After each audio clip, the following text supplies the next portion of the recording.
Bishop Desmond Tutu was put in charge of the Truth and Reconciliation Commission to help bring healing to his nation after the atrocities of apartheid. And when he was asked what kinds of people he wanted to serve on this commission, he said, "I want victims. Victims whose lives have been torn apart. Those who had been raped. Those who had seen their parents killed. Those who had their homes burned to the ground." But he said they cannot have stayed victims. If they are to serve on this commission, they must be people who have forgiven their oppressors. And these people, Tutu said, would be the wounded healers of South Africa. So this morning I want to go deep into the heart of forgiveness. Because if we truly want to be people who are about letting justice roll down like waters, which comes, remember, from Amos 5, if we truly want to be people who are about the work of healing and peace in the world, then we have to be people who are actively engaged in the spiritual practice of forgiveness. And you might say to yourself, well, why does that matter? Why is that important? I can't tell you the number of people I encounter who've been wronged or betrayed or abused or suffered some sort of injustice. And they're carrying this burden with them. And it's weighing them down, keeping them from moving forward. And they've been carrying it for months or years, sometimes even decades. And see, when we hold on to these wrongs, when we hold on to these pains, these injustices, we aren't free. And on this point, I can speak autobiographically, because I lived this way for years.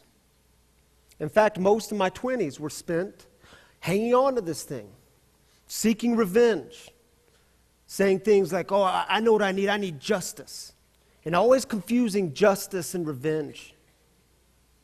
I know what I need that person to suffer, or I need them to suffer, as if this would add to my healing. Or I know what needs to happen, their wrongs need to be exposed, and if I can just expose their wrongs, then this will be the thing that will give me healing. And you know what I can tell you is, this kind of thinking, it led me down a dark path. This kind of thinking led me deeper into addiction.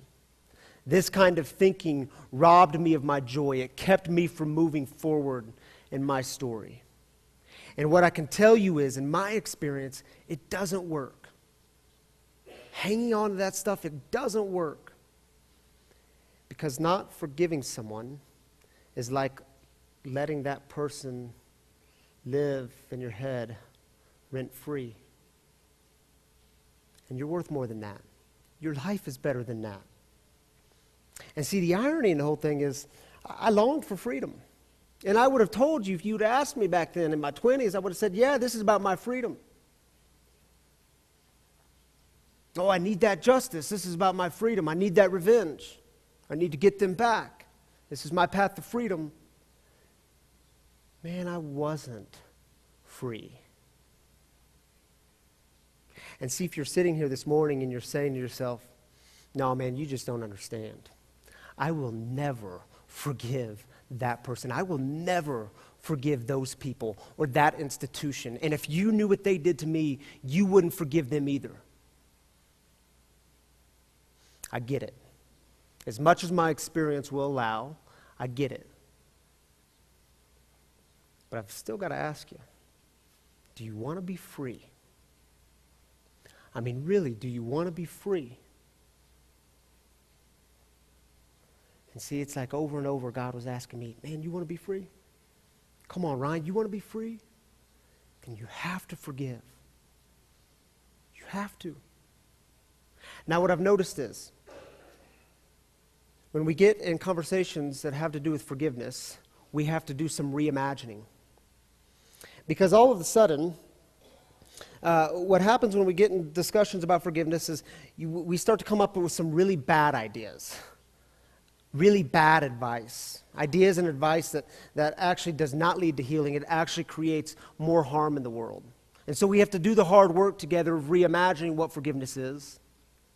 And so what I'd like to do this morning is start with what forgiveness isn't, and then say a word about what forgiveness is, and then look at a couple of prayers that Jesus offers, and look at this Greek word forgive, and see what all of this has to do with freedom. Are you with me?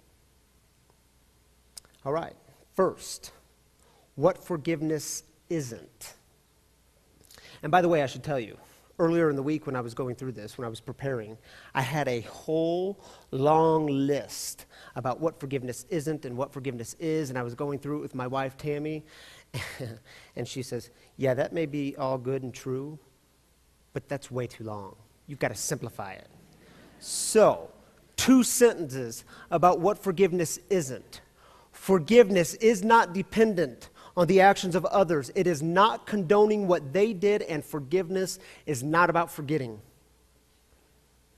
If you are waiting for that person or those people to own their wrongs, if you are waiting for some sort of confession, if you're holding out for them to apologize, you might be waiting your entire life, and that day may never come. And how often do we tell ourselves, or how often have you heard it said, oh, I can't forgive that person. You see, because if I forgive them, then they may think what they did was okay. But here's the thing. Forgiveness isn't about them. Forgiveness is about you and your healing, your wholeness, your well-being in the world. It's not about them, it's about you. And my goodness, if I hear the phrase one more time, oh, just forgive and forget, I mean, come on, people. Can we be honest? I mean, oftentimes, forgetting is just another way of saying, the pain is too deep. I don't want to go there. I don't want to go there. I'm not ready for that yet. Well, okay. I mean, you can certainly live that way. But that's not healing. That's not forgiveness. What forgiveness is. Forgiveness. Next slide, please. Forgiveness is about finding peace, healing, and forward movement in your story. It is about your willingness to be brutally honest and name it. And forgiveness always forfeits the right to revenge, because forgiveness is about being free. Have you ever felt stuck? Unable to move forward? Forgiveness is about you taking that step moving forward. And be prepared, because if you take seriously the idea of forgiveness and you embark on this journey, it will be some of the hardest work you can do. Because when you come face to face with your pain and you start dealing with it and you start naming it and acknowledging it, it might be really, really difficult. And see, forgiveness always forfeits the right to revenge. Because we have to be willing, we have to make that decision to take violence out of circulation. And so what that means is we give up things like, well, I'm going to get you back, or I'll settle the score, or you'll get what's coming for you. We give all that up. Why? Because forgiveness is about being free. Now, there's this awful and beautiful story in Luke's Gospel, towards the end of Luke's Gospel, chapter 23, where Jesus is hanging on this Roman execution device, also known as a cross.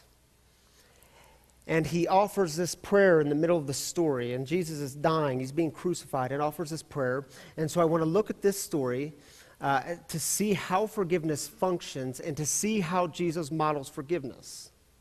So I'm in chapter 23, verses 32 through 43. They also led 2 other criminals to be executed with Jesus. When they arrived at the place called the Skull, they crucified him along with the criminals, one on his right and the other on his left. And Jesus said, Father, forgive them, for they don't know what they're doing. And let's pause there for just a moment, because do you see what forgiveness is doing here? It is not at all dependent on the actions of the other people, the ones who are creating the wounds, the suffering, and death. And it's not Jesus condoning what's happening. It's not like Jesus is saying, yeah, no, it's good. No, you're good. You just one more nail right here. No.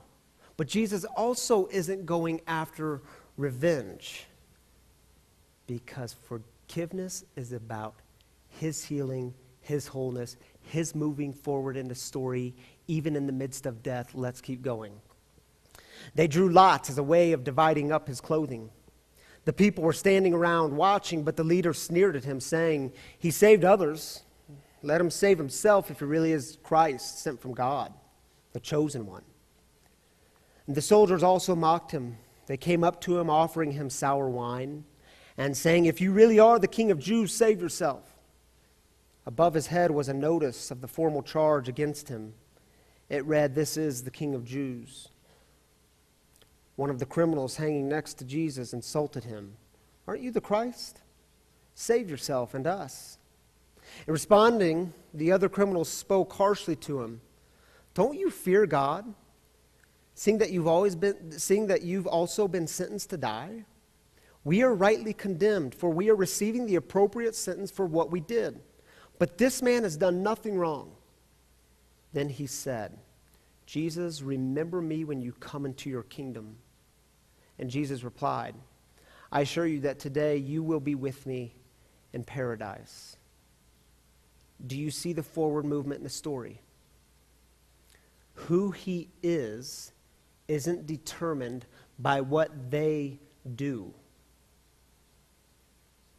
In the midst of suffering and death, Jesus is still offering grace to the world. Jesus is still offering hope to the world. It's almost like Jesus here is hanging on the cross, and he's giving the world this one final message. Even in your death, you can live free, because forgiveness is about being free. Now, here's what's interesting. The Greek word to forgive is this really fun word, aphiemi. Say that word with me, aphiemi. Oh, you are going to be saying this all afternoon. Say it again, aphiemi. Aphiemi literally means to send away. And it's used 147 times throughout the New Testament. Something tells me Jesus and the early church cared about this thing called forgiveness. And so when Jesus is praying, Father, forgive them because they don't know what they're doing, aphiemi. Send it away, not my burden to carry. I mean, don't you get the sense that what Jesus is saying here is, look, y'all can take my life, you can take my breath, but you cannot take my dignity. You cannot take who I am. Aphiemi. Send it away because I will die free. Forgiveness is always about being free. And now here's the thing. Not forgiving will always be the thing that keeps you from living fully in the present. Does that make sense? Not forgiving will always be the thing that keeps you from living fully in the present. There's another prayer offered by Jesus, and it comes in Matthew's Gospel. It's found kind of in the middle of Matthew's Gospel in this place called the Sermon on the Mount. You are familiar with this prayer because we pray it every Sunday. And now a very typical question asked of a first century rabbi by the rabbi's followers would be this: Rabbi, teach us how to pray. Because when that rabbi would teach you how to pray and you would overhear the prayers of the rabbi would be showing you what was important to him, what mattered to him. And so in the middle of Matthew's gospel, Jesus responds and says, okay, pray in this way. And right in the middle of this prayer, we have this line. Give us this... I swear to you, I know this prayer. Give us this day our daily bread. In other words, God, keep us in the present.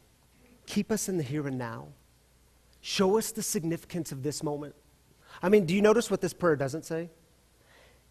Give us this day our daily bread, and give us our bread for tomorrow, and set up some sort of system so that we know we're getting it next week and next month. No. Keep us present to the here and now. Show us the significance of this moment. And then right after that line, you have this really beautiful line. Forgive us our trespasses, or forgive us our debts, as we forgive those who trespass against us, or as we forgive our debtors. Aphiemi. Literally, to send these debts away. You see, this prayer is about being free from the past. It's about being fully present here and now. The prayer is saying, God, set us free from this. Set us free from the past. How often do we get stuck in the past? How often do we get stuck in wounds that are a year old, or 5 years old, or 25 years old? And you see, not forgiving someone, it will always be one of the biggest obstacles between you and being fully present to the here and now. Because when you don't forgive, when you hold on to that grudge or resentment, you are choosing to stay in the past. And see, not forgiving someone, it's like drinking that rat poison and waiting for the other person to die. It doesn't work. Because forgiveness is about being free. You know, and if you're listening right now and you're thinking to yourself, yeah, here this dude is, he's up there making forgiveness sound all kinds of easy. And all you got to do is let go, let it go. All you got to do is send it away. And you're thinking, yeah, if it was that easy, I would have done that last year. Let me try to be real clear with you. The work of forgiveness is some of the hardest and some of the most scary work I've ever done. It's scary because you don't always know how it's going to end up. You don't always know what you're doing. And I can't tell you exactly how to send it away. I wish there was some sort of formula. I can tell you some things that I find helpful and some things that I think lots of other people find helpful. Like, I know if we're going to start on the process of forgiveness, we have to have people in our life. We have to have that someone, at least one, that person that we can be brutally honest with. I mean, forgiveness requires a rigorous honesty. And get a notebook if you have to. Write it down. Y'all have heard me talk about my notebook. Doing the columns, writing my resentments and my fears, and writing my role in it so that I can get a clear vision of what's happening. And at the top of each page, writing, God, help me be thorough and honest. God, help me to be thorough and honest. God, help me to be thorough and honest. Because my tendency is to not be thorough. My tendency is to leave out the parts that make me look bad. And see, what I can tell you is it takes lots of prayer. And I don't say that lightly. It takes lots of prayer, because you know, if you've ever been on the journey of forgiveness, you know it's not a journey you can do on your own. It's too heavy. You need a power, a source greater, bigger than you. And you see, what I can tell you is it's often this long, long process, and we have to be gracious with ourselves. Like, if you wake up tomorrow morning and you're just a little less angry, celebrate it. Celebrate those steps. Even if they're baby steps, celebrate it. If you wake up tomorrow and you spend a little less of your time and energy into investing in hating that person or hating those people, celebrate it. Good. Celebrate those baby steps. You see, and when we send it away, we're turning it over to God, and this can be really hard, can't it? Because if you're like me, you want to say, no. Just let me control it. I'll do just fine with this resentment. Just let me hang on to this anger. I'll do just fine with it. Besides, if I hand it over to God, I don't know what God's going to do with it. I don't trust God with it. But you know it's too heavy. You know it is too heavy to do on your own. You cannot carry these burdens and in the same breath talk about being in the business of healing. You see, it's to take that thing they've handed you and to send it away. Not send it back. That's revenge. But to send it away. It's to have enough courage. It's to have enough self-worth to say, this burden isn't mine to carry. Why? Because I'm free. I'm free. And I think it's important to note anytime we're talking about forgiveness, that sending away is not the same as forgetting. And don't get the two confused. If you've ever experienced abuse, sexual abuse, physical abuse, mental abuse, you know that forgetting is not at all a good option. If you're dealing with someone who has patterns, historical patterns of destructive behavior, you know that forgiveness doesn't always lead to reconciliation. I mean, sometimes in a broken world, the best option is to forgive, send away, and move forward.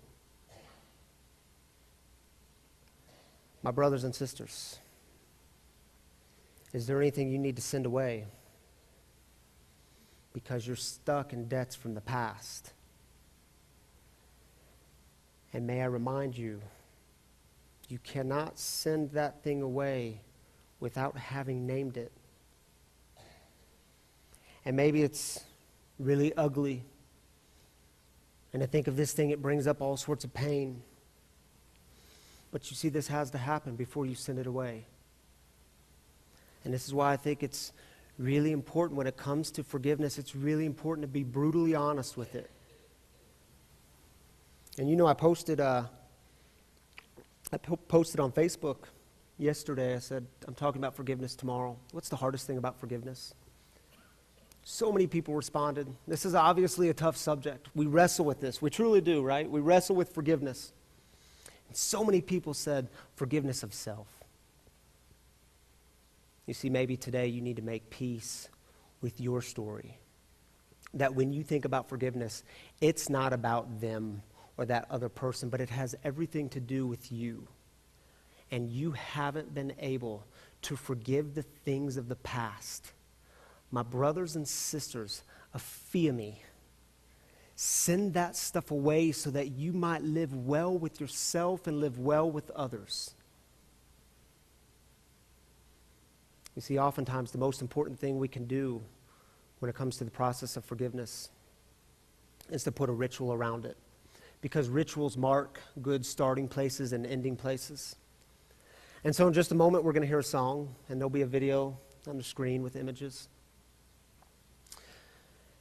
And I want to invite you, if there's something that you need to send away, that during the song you could come up to one of these tables, and you'll see boxes on these tables with colored notes and pencils. Name it. Be honest with it. Name it. Write it. Send it away in just a few words or a sentence. And the contents in that box, it's not for anyone else. It's not for me. I'm not going to read these. After the service, I will take everything in there and destroy it. If you're more comfortable and you need to crumple it up or you need to rip it up or you need to fold it, do whatever you need to do to put it in that box. Send it away, fear me. And I recognize it's a process. But perhaps this can be one of the first steps in becoming what Desmond Tutu called a wounded healer. Because what you do with that pain, what you do with those wounds, this matters. And to be in the work of healing in the world, to be in the work of peace in the world and justice in the world, we have to be about the work of forgiveness. You'll also notice a couple of prayer kneelers out if you just want to offer up a prayer. And as always, anytime we do stations, you can feel free to sit and stay seated and reflect. But if you'd like to move and send it away, I invite you to do so at this time. Amen.